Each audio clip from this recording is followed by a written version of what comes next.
Weight. ठीक आहे. तर या युनिटमध्ये तुम्हाला डायरेक्ट क्वेश्चन्स मिळतील, जसं थेरॉटिकल बिट्स जे डायरेक्ट तुम्हाला मिळतात, तर ते इझिली जाईल हा समजण्यासाठी आपल्याला online. Voltage distribution and string efficiency topic, method of increasing string efficiency, grading ring and arcing horn, introduction to insulator testing, line support for low voltage, high voltage and extra high voltage line, sag calculation,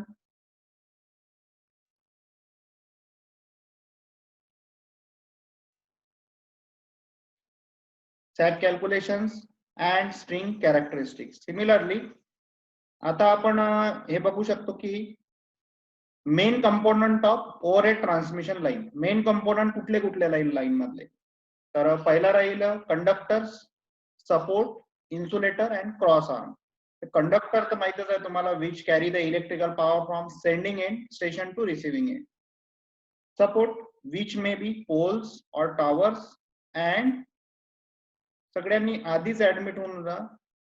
वेळेवर admission साठी request पाठवू नका please. Support which may be poles or towers and keep the conductor at suitable level above the ground. Support obviously support म्हणजे transmission tower किंवा pole. Insulator which are attached to the support and insulate the conductor from the ground. Obviously tower पासून conductor ला जे support देईल आणि tower पासून conductor मध्ये जे insulation provide करते त्याला insulator म्हणतात. क्रॉस आर्म ज्याच्यावर insulator लावलेले असतात त्याला क्रॉस आर्म आपण म्हणतो, which provide the support to the insulator. Similarly, miscellaneous items such as phase plate, danger plate, lightning arrestor, anti-climbing wire, etc. हे पण अदर पार्ट्स ट्रान्समिशन लाईनचे मेन कंपोनंट आहेत. तर मेन कंपोनंट मध्ये conductor, support, insulator and cross arm हे येतात. Cross आर्मचे ही diagram आहे, practical diagram. याला क्रॉस आर्म म्हणतात. ट्रान्समिशन लाईनचा जो बाहेरचा पोर्शन इथे लागलेला आहे त्याला क्रॉस आर्म आपण म्हणतो. या क्रॉस आर्मला, या पोर्शनला, इथे माऊसचं कर्सर दिसत असेल तुम्हाला, तर या पोर्शनला आपण इन्सुलेटर स्टँड करतो. युनिव्हर्सिटी मध्ये नॉर्मली हा क्वेश्चन खूपदा अराउंड 10 टाइम्स रिपीट झालेला आहे. तर question number first, draw and explain the various type of the line support. तर हे लाईन सपोर्टचा आन्सर जर लिहायचं असलं तर समोर आता जो टॉपिक आपण घेणार त्याच्यासाठी हा क्वेश्चनचा आन्सर तुम्हाला लिहावं लागेल. जसं की draw and explain various type of the line support. या क्वेश्चनच्या आन्सर साठी आता जे नेक्स्ट टॉपिक आपण घेणार आहे तो बघतोय आपण. The supporting structure, line support, याला आपण म्हणतो लाईन सपोर्ट. तर लाईन सपोर्ट जो आहे तुमचा, the supporting structure for the overhead line conductor are various type of the poles and tower called as a line support. जे ट्रान्समिशन लाईन टावर तुमच्या घराजवळ आहेत ते. सिमिलरली स्टील टावर जे तुम्हाला हायवेच्या रोडने दिसतात, रेल्वे वरून दिसतात, तुम्हाला रेल्वे ट्रॅकला पॅरलल ज्या लाईन्स असतात त्याला आपण टावर म्हणतो किंवा पोल्स म्हणतो. In general the line support should have following property. पण लाईन सपोर्टला काही प्रॉपर्टी असल्या पाहिजे. जसं की first property, high mechanical strength to withstand the weight of the conductor and wind loads. Second property असली पाहिजे, light in weight without loss of mechanical strength, cheap in cost and economical to maintenance, longer life, easy accessible of the conductor for maintenance. Obviously त्याची mechanical strength जास्त असली पाहिजे, अशी strength असली पाहिजे की त्यांनी ते कंडक्टर जो कॅरी करणार आहे तो त्यांनी हँडल केला पाहिजे त्याचं वेट. सोबत सोबत विंड लॉस, विंड लोड म्हणजे ऑब्विसली जेव्हा हवा चालते तर हवा चालत असताना काही प्रेशर कंडक्टरवर येतो आणि ते कंडक्टरवरचं प्रेशर पण त्या टावरने हँडल केलं पाहिजे. Light in weight without a loss of mechanical strength. Obviously light in weight without loss of mechanical strength. Obviously mechanical strength त्याची जास्त असली पाहिजे पण वेट पण कमी असलं पाहिजे. सिमिलरली दोन्ही प्रॉपर्टी सोबत असल्या पाहिजे. Cheaper in cost and economical to maintain. Obviously maintenance त्याचं कमी असलं पाहिजे आणि कॉस्ट कमी असली पाहिजे. लॉंगर लाईफ, ऑब्विसली एकदा टावर लावल्यानंतर त्याची लाईफ लॉंगर असली पाहिजे. Less maintenance. Easy accessible of the conductor for maintenance. कंडक्टरला इझिली काढू शकलो पाहिजे आपण त्या टावर वरून, ही पॉसिबिलिटी त्याच्यामध्ये असली पाहिजे. Okay, next That line support used for the transmission and distribution of the electrical power are various types, including wooden pole, steel pole, RCC means concrete poles, and lattice steel towers. Lattice steel tower म्हणजे जे आपल्याला normally highways नि दिसतात. The line support are normally wooden poles असतात, steel pole असतात, concrete चे असतात किंवा lattice steel poles towers असतात. The choice of the supporting structure म्हणजे पोल किंवा टॉवर हे कशावर डिपेंड करते? Depends upon line span. दोन लाईन मधला डिस्टन्स किती आहे, cross section area of the that particular line, line voltage, cost of the line and local condition. Local conditions म्हणजे जसं आता रुरल एरिया आहे तिथून हाय ट्रान्समिशन लाईन आपल्याला पाठवायची आहे तर ट्रान्समिशन लाईन टॉवरचं हाईट जास्त लागेल. सिमिलरली लोकल एरियामध्ये डिस्ट्रीब्युशन करायचं तर टॉवरच्या जागेवर पोल्स लागतील आपल्याला, त्यानुसार आपण ते स्ट्रक्चर इथे यूज करणार. तर त्या पॅरामीटर कुठले कुठले? Line span, cross section area of the line, line voltage, voltage किती आहे लाईनचं त्यावर पण डिपेंड करते ट्रान्समिशन लाईनचं structure, cost of the line, लाईनचं कॉस्ट किती आहे, किती कॉस्ट आपण अफोर्ड करू शकतो, and local conditions. Local conditions कुठल्या आहे? खेड्यामधून पाठवायची आहे लाईन, नदीवरून पाठवायची आहे की हिली एरिया मधनं लाईन टाकायची आहे, त्यावरून ऑब्विसली कुठलं स्ट्रक्चर यूज करायचं ते त्यावर डिपेंड करेल. सिमिलरली ऍटमॉस्फिअर कंडिशन्स कशी आहे त्या एरियाची ते पण डिपेंड करेल. These are the different types of the transmission towers available. जसं की पहिला टावर खाली जे दाखवलेलं आहे एक्स ऍक्सिस वर ते व्होल्टेज रेटिंग आहे आणि वाय ऍक्सिस वर जे दाखवलेलं आहे ते आहे तुमचं height in feet. 25 feet, 50 feet, 75 feet, 100 feet, 125 feet up to 175 feet टावरची हाईट दाखवलेली आहे. जसं आहे 500 किलो वोल्टचा टावर आहे, सिंगल सर्किट लॅटिक टावर और steel tower. This is the single circuit lattice tower. 500 और 230 kilo volt double circuit line. Double circuit line याची हाईट जास्त राहील, अराउंड 160 फीट याची हाईट राहील. 500 kilo volt single circuit pole. This is the pole. हे towers आहे, हे circuit poles आहे. टावरचं स्ट्रक्चर वेगळं राहील आणि पोलचं स्ट्रक्चर हे वेगळं राहील. पोल मध्ये एकच सिंगल पोल तिथे फक्त दिसेल, एकच सिंगल स्ट्रक्चर यूज होईल फक्त for the supporting the cables. And tower means there are the multiple assembly use for the generation of the tower और creating the tower. Multiple assembly तुम्हाला टावर्स मध्ये दिसतील. Similarly wooden poles, second type of the poles. First type of the poles are the wooden pole. These are the made up of the seasoned wool, saal or cheat, and are suitable for the line of the moderate cross-sectional area and of the relative shorter span, say up to 50 meter. 50 meter मधला span असेल त्यासाठी आपण wooden pole normally use करतो. Seasonable would जे आपल्याकडे available आहे साल और चीर त्याच्यापासून आपण हा टावरचं स्ट्रक्चर बनवतो. नॉर्मली वुडन पोल्स हे असे दिसतात. This is the T shape of the wooden pole. This is the H type of the wooden pole. This is the A type of the wooden pole. Now, this is the wooden pole. The such support are cheaper, easily available. Similarly, provide insulation providing, and therefore widely used for the distribution purposes in rural area as an economical proposition. Rural एरियामध्ये normally wooden poles तुम्हाला बघायला भेटतील. आता तर normally concrete पोल्सच use होतात. Wooden poles are normally not used in recent years. That wooden pole generally tends to rot म्हणजे insulating below the ground level. Ground level मध्ये वुडन पोल्स इन्सुलेट करतात, अदरवाईज त्याला उधळी लागणे म्हणतो आपण किंवा खराब होणे, causing the foundation failure. That उधळी लागल्यामुळे किंवा लाकूड सडल्यामुळे पाण्यामुळे ते लाकूड सडायला नको म्हणून त्याला इन्सुलेट केलं जातं. In order to prevent this, the portion of the pole below the ground level is impregnated with the preservative component like a creosote oil. Creosote oil मध्ये insulation oil आहे जे पोल ला खाली लावतात. ब्लॅक कलरचं oil राहते, normally steel pole ला पण ते लावलेलं असते. ते तुम्ही नॉर्मली बघू शकता तुमच्या घराजवळ जे स्टील पोल आहे त्याला ब्लॅक कलरचा ऑइल पेंट मारलेला असतो, तो ऑइल असतो. Double pole structure of A type and S type are often used to obtain the higher tensile strain than should be economically provided by the mean of the single pole. Obvious. A shape and S type चा pole normally use होतात wooden pole, कारण की त्यांची strength ही जास्त असते single pole wooden pole पेक्षा. Single wooden pole पेक्षा A type आणि S type poles normally use होतात.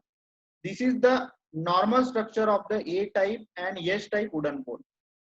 हे इन्सुलेटर याच्यावर माउंट केलेले आहे. This is the cross arm, त्याच्यावर इन्सुलेटर माउंट केलेले आहे. Steel bracing, obviously steel bracing कशासाठी यूज केलेली आहे? फॉर द सपोर्टिंग और for increasing the strength. And this is the poles. Pole structure साठी आपण वुडन यूज केलेला आहे. A type and H type wooden pole. Now next is the, please याच्यावर जे मार्क करत आहे तुम्ही स्लाइडवर ते रिमूव्ह करत चला, जसं तुम्हाला तो कन्सेप्ट समजते. सगळ्यांनी ते रिमूव्ह करा, कारण ती स्लाइड प्रॉपर दिसणार नाही बाकीच्या. Now next is the wooden पोलचं हे स्ट्रक्चर आहे. Practically wooden pole, T shape wooden pole जे यूज करतात ते जुने स्ट्रक्चर तुम्हाला इथे दिसतात. हे वुडन पोल आहे प्रॅक्टिकली जे अवेलेबल आहेत, T shape wooden pole. Similarly this is the H type wooden pole. This is the single wooden pole जो एच टाइपच्या बाजूला लागलेला आहे. Now next is the A type wooden pole. This is the A type wooden pole. हे wooden pole strength याची जास्त असते, आणि याच्या मागे जो तुम्हाला पोल दिसतोय, हा जो पोल मागे दिसतोय, हे पोल्स हे single wooden poles. Similarly next the main objection to wooden support. आता वुडन पोलचे काही डिसएडव्हान्टेजेस आहेत. कुठले कुठले डिसएडव्हान्टेजेस आहे? Tendency to rot below the ground level. Obviously त्याला उधळी लागणे, रॉड म्हणजे उधळी लागणे किंवा सडणे, या पॉसिबिलिटी जास्त आहे. Comparatively smaller life 20-25 years. Comparatively त्याची लाईफ जी आहे 20 ते 25 वर्ष राहते.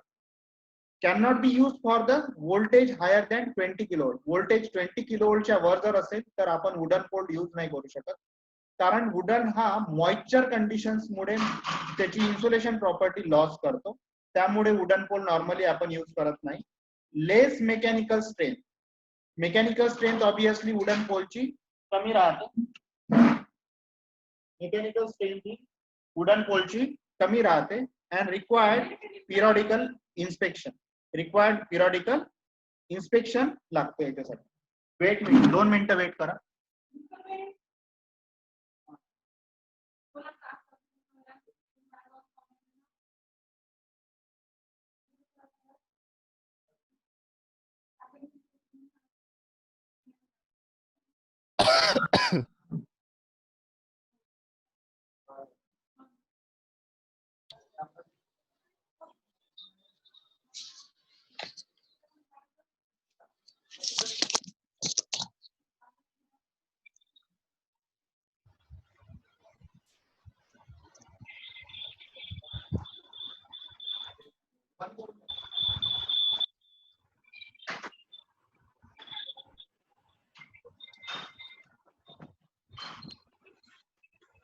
Now, these are the disadvantages.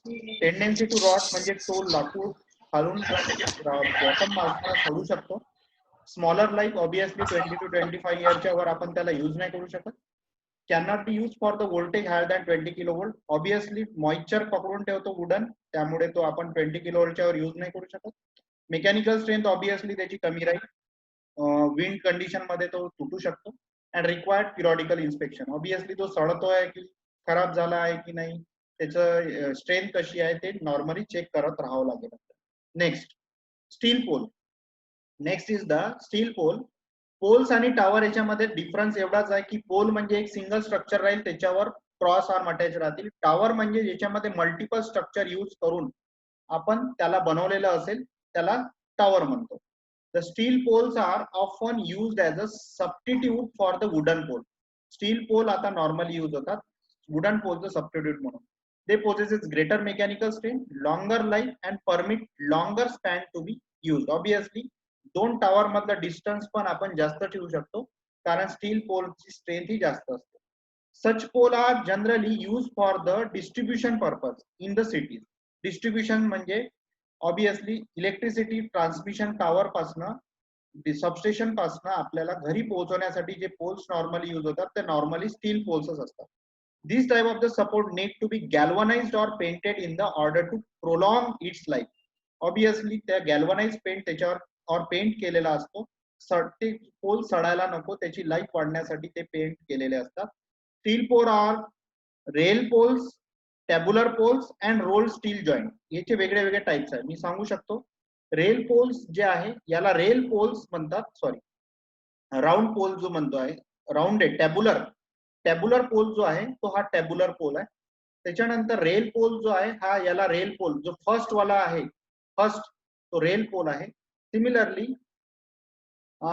Rolled steel joint म्हणजे जे आपल्या घराजवळ लागलेले आहे, रोल स्टील जॉईंट जे केलेले असतात, म्हणजे जे स्क्वेअर रेल्वेमध्ये जे स्टील पोल्स यूज करतात त्याला जे जॉईंट करून जे यूज करतात ते रेल स्टील पोल्स असं त्याला म्हणतो आपण, ते रोल्ड स्टील जॉईंट्स पण यूज करतो.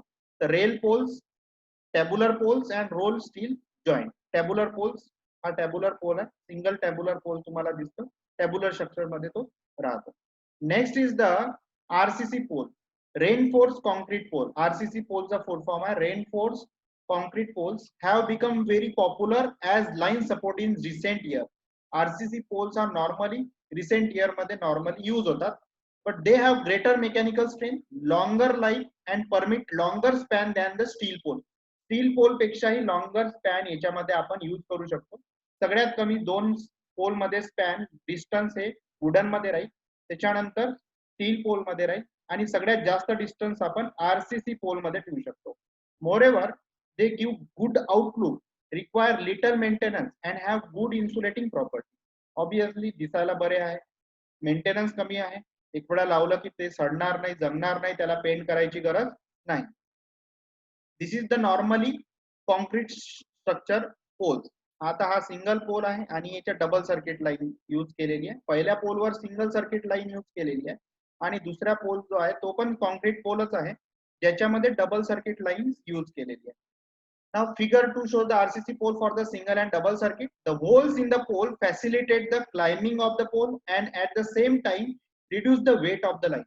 इथे जे होल्स दिसत आहे तुम्हाला पोल्स मध्ये, हे होल्स कशासाठी आहे, एकतर क्लाइम्बिंग साठी, सपोर्ट मध्ये, इन्सुलेटर मेंटेनन्स साठी, कंडक्टर मेंटेनन्स साठी, इथे चढण्यासाठी आपल्याला हा सपोर्ट यूज होऊ शकतो हे होल्स. तो सिमिलरली वेट कमी करण्यासाठी पण इथे होल्स दिलेले आहे, हे होल्स त्याच्यासाठी यूज करतात. The main difficulty with the use of this poles is high cost of the transport owing to their heavy weight. Obviously या पोलची कॉस्ट, ट्रान्सपोर्टेशन कॉस्ट जास्त आहे, मॅन्युफॅक्चरिंग कॉस्ट कमी आहे, पण ट्रान्सपोर्टेशन कॉस्ट जास्त असल्यामुळे काय करतात, the such poles are often manufactured at the site in order to avoid heavy cost of transportation. जिथे हे इन्स्टॉल करायचे तिथेच नॉर्मली जवळपास मॅन्युफॅक्चर करतात आणि तिथेच ते यूज करतात. त्यामुळे हे पोल सुटेबल आहे जिथे मॅन्युफॅक्चरिंग प्रोसेस होते या पोलची आणि तिथेच यूज करायचं आहे. नॉर्मली ट्रान्सपोर्टेशन कॉस्ट याची जास्त राहील कारण वेट जास्त आहे. हे झालं तुमचं RCC poles. Next pole is the steel tower. Steel tower, आता पोल्स बघितले आपण आतापर्यंत, आता टॉवर्स. रेटिंग वाढली तर टॉवर्स यूज होतात. In practice, wooden, steel and reinforced concrete poles are used for the distribution purpose at the low voltage, say up to 11 kilovolt. 11 kilovolt पर्यंत आपण हा स्टील टॉवर्स यूज करत नाही, त्याच्या खाली यूज करायचा आहे तर पोल्स यूज करतो. 11 किलोवोल्टच्या वर जर आपल्याला यूज करायचं तर स्टील टॉवर आपण यूज करणार. However, for the long distance transmission at higher voltage, steel tower are invariably employed. Long distance transmission line असेल, व्होल्टेज जर हायर असेल अबो द 11 किलोवोल्ट, तर स्टील टॉवर नॉर्मली यूज करतात. Steel tower are greater mechanical strength, longer life, can withstand more severe climatical condition and permit the use of longer span. Longer span transmission line मध्ये longer span असतो, म्हणजे ते towers कमी लागतात span जर जास्त असला तर, त्यामुळे कमी टॉवर्स मध्ये काम आपलं जातं. सिमिलरली तर स्पॅन म्हणजे दोन टॉवर मधला डिस्टन्स हे खूप जास्त राहील टॉवर मध्ये, स्टील टॉवर मध्ये. The risk of the interrupted service due to the broken और punctured insulation is considerably reduce owing to the longer span. Obviously insulator puncture हे कमी होतं कारण लॉंगर स्पॅन असल्यामुळे इन्सुलेशन पंचर म्हणजे इन्सुलेशन डॅमेज हे chances कमी राहतात टॉवर मध्ये. इन्सुलेशन पंचरचा कॉन्सेप्ट आपण आता नेक्स्ट टॉपिक मध्ये घेणार आहे. जो क्वेश्चन मार्क मारलेला आहे त्यांना मी सांगू इच्छितो की इन्सुलेटर पंचर म्हणजे काय, तो आपण नेक्स्ट टॉपिक जो बघणार आहे इन्सुलेटर त्याच्यामध्ये हा बघणार आहे puncture of the insulator.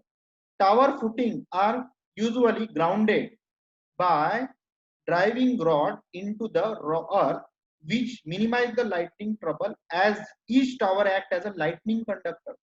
Transmission टावरचा अप्पर पोर्शन जो आहे तो ग्राउंडेड केलेला असतो रॉड, ड्रायव्हिंग रॉड थ्रू. जर टावरवर इलेक्ट्रिसिटी म्हणजे लाइटनिंग स्ट्राईक जर पडला, ऑब्विसली थंडरस्टॉर्म पडला, normally abnormal conditions, weather conditions मध्ये लाइटनिंग स्ट्रोक्स टावरवर पडतील तर ते त्याच्या अप्पर पोर्शनला पडतील. तर पूर्ण टावर हा ग्राउंडेड केलेला असतो, तर पूर्ण इलेक्ट्रिसिटी, तो जो स्ट्राइक्स होणारा इलेक्ट्रिक शॉक्स आहे तो पूर्णपणे ग्राउंड होईल त्या कंडिशन मध्ये. Similarly this is the steel tower. Steel tower have the longer span, high mechanical strain, longer life, withstand more severe climatic condition, permit use of the longer span. Risk of the interrupted service due to the broken puncture insulation, insulator failure होणार नाही. And similarly टावरचं footing resistance, टावरचं फूट हे पूर्णपणे ground केलेलं असते, त्यामुळे lightning strokes directly grounded होतात. These are the normal configurations, normal structure of the single circuit tower and double circuit tower. The two 110 kilovolt span 320 meter, दोघांमधला span 320 meter, दोन tower मधला normally allowed आहे. Similarly 220 kilo double circuit line इथे दाखवलेली आहे, त्या दोन tower मधला स्पॅन पण हा 320 मीटर अलाउड आहे. तर अशा पद्धतीने हे स्टील टावर झाले. स्टील टावर हे नॉर्मली बघितले असतील तुम्ही रोड साइडला. Show a single circuit and double circuit, obviously आपण बघितलं. Double circuit has the advantages that it ensure continuity of the supply. In case there is the breakdown of the one circuit, the continuity of the supply can be maintained by the other circuit. Obviously double circuit म्हणजे काय, ही झाली single circuit आणि ही झाली double circuit. ही single circuit आहे आणि ही दुसरं त्याचं double circuit आहे. एक सर्किट जरी यूज झाला, जर फेल झाला तर दुसरं सर्किट सप्लाय कंटिन्यू करेल, त्यामुळे हाफ ऑफ द पॉवर म्हणजे 110 किलोवॅट पॉवर ते फॉलो करू शकते. म्हणजे इकडे फेल झाला सप्लाय तरी हा इकडून सप्लाय पाठवू शकतो, आपण हाफ पॉवर सप्लाय पाठवू शकतो. पण सिंगल सर्किट मध्ये ते पॉसिबल नाही. जर कंडक्टर फेल झाले तर आपण सप्लाय पाठवू शकत नाही. Next, okay,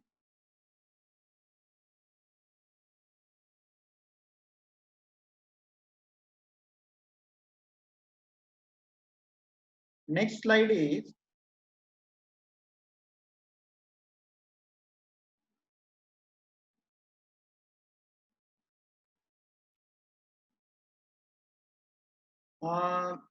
the figure shows the double circuit has the advantages. Breakdown, half of the power can be sent if one of the circuit is failed. Next, this is the actual structure of the steel tower. Steel tower हे तुम्ही बघितले असेल normally, practically road conditions मध्ये, road हायवेला तुम्हाला हे दिसतात. Now this is the answer for the first question. जो क्वेश्चन मी तुम्हाला दाखवला होता, पहिला क्वेश्चन होता, draw and explain the various type of the line support. Line सपोर्टचे कॉन्फिगरेशन्स, त्याची इन्फॉर्मेशन द्यायची. Wooden pole, second is the steel pole, third is the RCC pole, steel towers, and this is the different types of the towers and poles used for the transmission support. हे answer तुम्हाला अपेक्षित आहे exam मध्ये. प्रत्येक टावरचं configuration काढण्याची गरज नाही, दोन टावर काढून घ्यायचे आणि आन्सर पॉइंट टू पॉइंट लिहायचा, जसं आपण स्लाइड मध्ये मेन्शन केलेलं आहे. ह्या सगळ्या युनिटचे नोट्स मी ऑलरेडी तुमच्या गुगल क्लासरूम वर शेअर केलेले आहे. त्याच्यानंतर मल्टिपल चॉईस क्वेश्चन प्रत्येक युनिट वाईज मी टाकलेले आहे. प्रत्येकाने युनिट नंबर 5 जसा आज झाला त्याच्या रिलेटेड जेवढे पण क्वेश्चन्स तुम्ही सॉल्व्ह करू शकता, स्वतःहून सॉल्व्ह करायचे, त्याचे आन्सर मी डिस्कस करेल आफ्टर युनिट कम्प्लिशन. त्यामुळे सगळ्यांनी मल्टिपल चॉईस क्वेश्चन सॉल्व्ह करून बघणे, that may be advantages for the exam preparation. त्यामुळे सगळ्यांनी मल्टिपल चॉईस क्वेश्चन सॉल्व्ह करायचे आहे. Next, this is the steel tower. Now next question, जो हा क्वेश्चन नॉर्मली प्रत्येक एक्झाम मध्ये राहतो.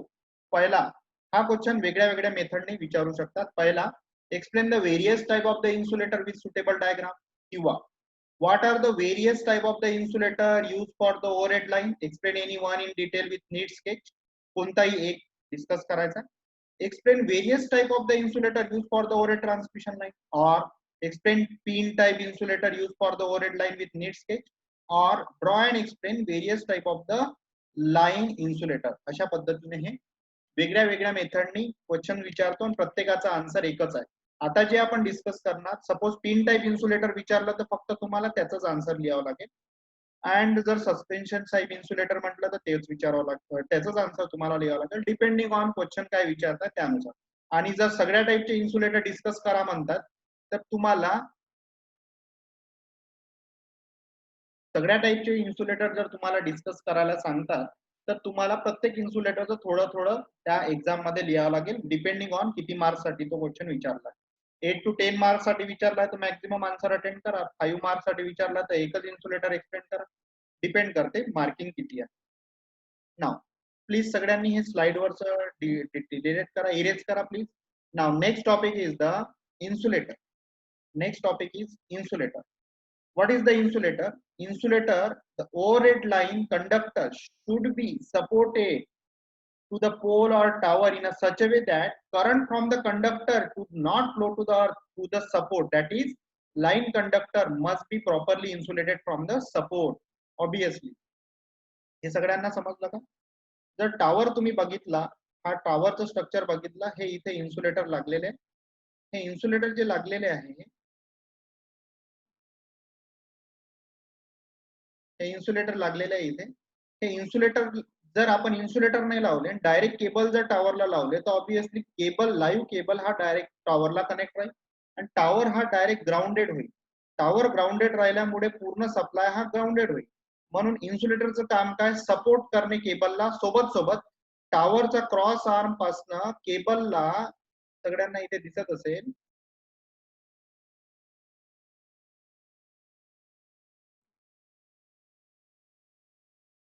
तर इथे जे दिसत आहे हा स्ट्रक्चर, या स्ट्रक्चर मध्ये तुम्हाला लक्षात येतील की टावर हा इन्सुलेटर, टावर, केबल हे तीन पार्ट्स इथे दिलेले आहे. तर केबलला इन्सुलेटर हा सपोर्ट करत आहे टावर सोबत, सिमिलरली इन्सुलेट पण करत आहे टावरला ग्राउंडेड पोर्शन पासनं केबलला टावर पासनं. म्हणजे केबल हा डायरेक्टली टावरला कनेक्ट नाहीये, इनडायरेक्टली हा इन्सुलेट आहे with the help of insulator. Next जर आपण बघितलं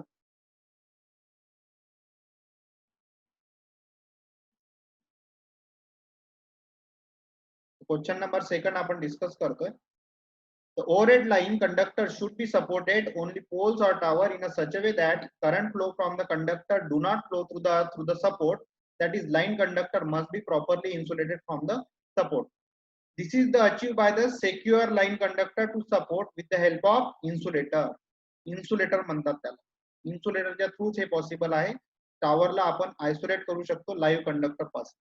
Insulator provide necessary insulation between the line conductor and support and thus prevent any leakage current from conductor to earth. Obviously leakage current live parts पासनं अर्थ मध्ये जाऊ देणार नाही. तर हे काम आहे इन्सुलेटरचं. पहिलं काम आहे इन्सुलेटरचं सपोर्ट द कंडक्टर. सेकंड काम आहे insulate the transmission tower from the live conductor, म्हणजे लाईव्ह कंडक्टर पासून ग्राउंड मध्ये करंट फ्लो होऊ देणार नाही. Now there are the some general desirable property. ह्या प्रॉपर्टी इन्सुलेटरला असला पाहिजे त्या आपण बघतोय. पहिली property, high mechanical strain in order to withstand conductor load, wind load. Mechanical strength obviously इन्सुलेटरची अशी असली पाहिजे की त्यांनी सफिशियंटली कंडक्टरचं वेट हँडल केलं पाहिजे. सिमिलरली कंडक्टर हा विंडनी हालत असेल तेव्हा पण त्यांनी कंडक्टरचं वेट आणि विंड प्रेशर पण हँडल केलं पाहिजे. high electrical resistance of insulator material in order to avoid leakage current to earth. Obviously electrical resistance हे इन्सुलेशनचं डायलेक्ट्रिक स्ट्रेंथ जास्त असली पाहिजे, म्हणजे लिकेज करंट त्याच्या बॉडी मधनं फ्लो नको व्हायला, त्याचं प्रॉपर पूर्णपणे हा इन्सुलेशन प्रॉपर्टी त्याने अलाव केली पाहिजे. High relative permittivity. Relative permittivity insulation material in order to that dielectric strength is high. Dielectric material जेवढी रिलेटिव्ह परमिटिव्हिटी जास्त तेवढी डायलेक्ट्रिक स्ट्रेंथ जास्त, त्यामुळे अपोजिशन जास्त, करंट फ्लोला अपोजिशन जास्त. Insulation property is strong. The insulation material should be non porous, free from impurities and crack, otherwise permittivity will be lower. तर permittivity non पोरस म्हणजे त्याच्यामधून एअर मीडियम, लिक्विड पास नको व्हायला असं मटेरियल असलं पाहिजे. फ्री फ्रॉम इम्प्युरिटी, जे पण मटेरियल आपण त्याला बनवण्यासाठी यूज करतोय त्याच्यामध्ये इम्प्युरिटीज नको प्रेझेंट, अँड क्रॅक नको त्याच्यामध्ये, otherwise permittivity be lower. Insulator ह्या सगळ्या गोष्टींपासून फ्री असला पाहिजे. पहिला म्हणजे तो नॉन पोरस असला पाहिजे, which is not allow the liquid और moisture particles entered into that material, free from the impurities, crack and other permittivity will be lower. High ratio of puncture strength to the flash over. Puncture ratio, flash over ratio हा कमी असला पाहिजे. हे पण आपण next point मध्ये discuss करणार. कधी पण हाय रेशो असला पाहिजे याचा. पंचर रेशो म्हणजे इन्सुलेशन हा फेल नको व्हायला during the high voltage stresses. Voltage जर लाईनचं वाढलं, पोटेन्शियल डिफरन्स जर लाईनचं इन्सुलेशन आणि टॉवरच्या मधलं केबल मधलं हाय व्होल्टेज वाढलं, पोटेन्शियल डिफरन्स जर वाढलं, तर तेव्हा पण त्यांनी केबलला हँडल केलं पाहिजे without any puncture, without any damage of the insulation. The most commonly used material for the insulation overhead line is porcelain, but glass, steel tight, special composite material are also be used to limit the extent. Porcelain material normally used होते, glass पण use होते. Porcelain is produced by the firing at the high temperature.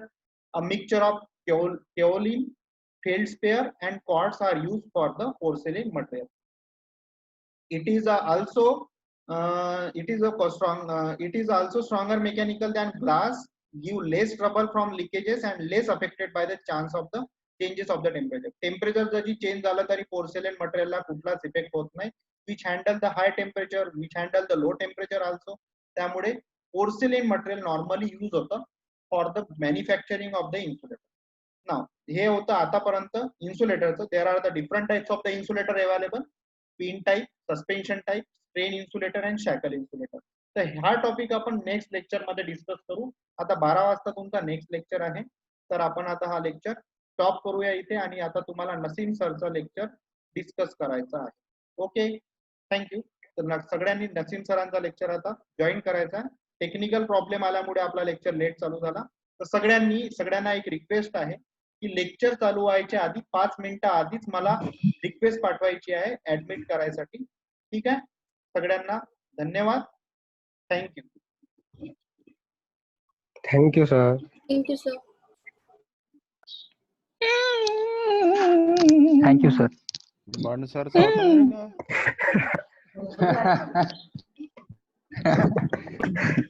कमी करावे का वाले अबे बंद नाही केलं काय? गौऱ्या जेवत जेवत जायले. गौऱ्या करा, दुसरं जॉईन करा सगळे. गौऱ्या जेवण करायचं आहे. नाही नाही, फक्त दुसरं जॉईन करू सगळे. चला, हालतले का कमी होऊन राहिले तुझे. दुसरं चालू करा लवकर. त्याला मारायला येऊ गप्पा पाहिजे. गौऱ्या तू सर आहेत.